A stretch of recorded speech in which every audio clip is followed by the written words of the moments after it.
Hi అండి, నేను మీ త్రివేణిని. ఎలా ఉన్నారు? బాగున్నారా? నేనైతే బాగున్నానండి. ఈరోజు మనం స్పెషల్ ఈరోజు కర్రీ ఏంటంటే రొయ్యలు అండి. రొయ్యలు వచ్చినాయి, ఇందాక రొయ్యలు తీసుకున్నాను. అది మీకు చేసి చూపిద్దామని చెప్పి ఈ వీడియో తీస్తున్నాను. మీరందరూ నాకు సపోర్ట్ చేయండి ప్లీజ్ అండి. స్టవ్ ఆన్ చేసి గిన్నె పెట్టేసి కొంచెం ఆయిల్ వేసేసుకున్నానండి. మనం ముందుగా రొయ్యలు తీసుకున్నాం కదా, ఆ రొయ్యల్లో కొంచెం ఉప్పు పసుపు వేసి కడిగేసి క్లీన్ చేసేసుకున్నానండి. వాటిని ఇప్పుడు ఈ ఆయిల్లో వేసేస్తున్నాను.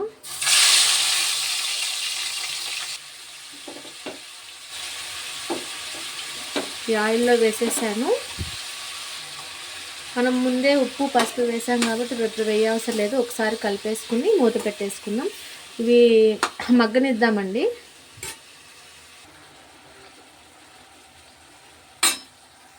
ఇలా మూత పెట్టేసి ఉంచానండి, మగ్గుతుంది. దానిలో కొన్ని వాటర్ అనేవి వస్తాయి కదా, ఆ వాటర్ అంతా ఇంకిపోయే వరకు అలానే ఉంచుతానండి. నేనైతే ఇలా చేస్తాను.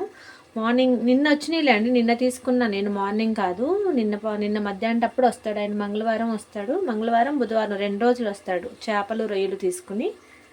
మంగళవారం బుధవారం 2 రోజులు వస్తాడండి చేపలు తీసుకుని. ఎక్కువ ఇంతకుముందు తీసుకునే వాళ్ళం కాదు, నేను ఇప్పుడు తీసుకోవట్లేదు, పిల్లలు తినట్లేదు కాబట్టి. అలానే సీ ఫుడ్ అలవాటు చేయాలని చెప్పి పిల్లలకి అలవాటు చేద్దామని చెప్పి నిన్న నేను ఫిష్ తీసుకుందామంటే వదిలే, ఫ్రాన్స్ బాగున్నాయి ఫ్రాన్స్ తీసుకుందామని చెప్పి తీసుకున్నాను.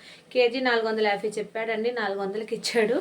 నిన్నే వండేద్దాం అనుకుని, నిన్న ఆల్రెడీ క్యారెట్ కర్రీ వండాను కాబట్టి నిన్న కర్రీ చేయలేదు. ఫ్రిడ్జ్లో వాళ్ళే ఒలిచేసి ఇచ్చారు మాకు. నేను ఫ్రిడ్జ్లో పెట్టేసి ఉప్పు పసుపు కలిపేసి డీప్ ఫ్రిడ్జ్లో పెట్టేశాను. ఈరోజు వండుదాంలే అని చెప్పేసి అందుకే చూపిస్తున్నాను మీకు ప్రాసెస్. నేను ఎలా చేస్తున్నాను అనేది ప్రాసెస్ మాత్రమే మీకు చూపిస్తున్నానండి. ఓకేనా?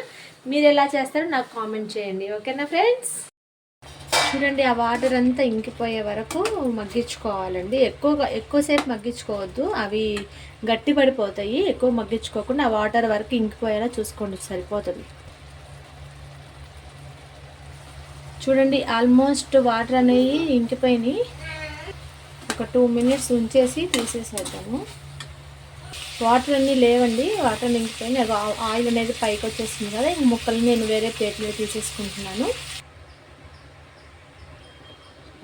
ఇలా ప్లేట్లోకి తీసేసుకుని మళ్ళీ అదే ప్యాన్లో కొంచెం ఆయిల్ అనేది యాడ్ చేశానండి. మనం ముందుగా కట్ చేసుకున్న ఆనియన్స్ పచ్చిమిర్చి టమాటా ముక్కలు ఉన్నాయండి, అవి ఆయిల్ హీట్ ఎక్కిన తర్వాత ఆయిల్లో యాడ్ చేసేసేద్దాము.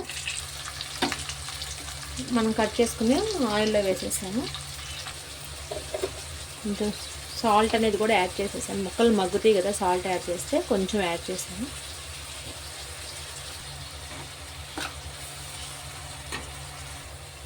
తర్వాత దీంట్లోకి ఒక టేబుల్ స్పూన్ అల్లం వెల్లుల్లి పేస్ట్ అనేది యాడ్ చేశాను.